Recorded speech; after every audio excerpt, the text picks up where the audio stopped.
Ross Olivan here for Redskins.com with special guest Adam Schefter from ESPN. So, Sheffy, how have some of the things that have gone on here at the owners' meetings? What has really stood out to you so far?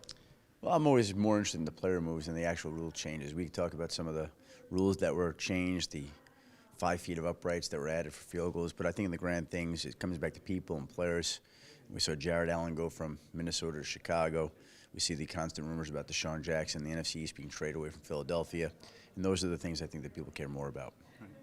So with the Redskins moves along those lines, so Jason Hatcher coming over from Dallas to Washington, taking someone from within the division. Talk about moves like that and how that really impacts things during the season. Well, it surprised me some because I always thought that Washington was on something of a budget, that they were going to bring in as many players as they could to fill all the holes that they had, and there were enough holes, but that they preferred not to spend big on one player, and they did spend big on Jason Hatcher, which tells you how much the team values and believes in him. And I think it strengthens the Redskins and it weakens the Cowboys, which always is a nice added bonus to a move like that. But my feeling was when you watched it, Washington was more intent on just filling out the roster. Everybody saw the special teams problems that the team had last year.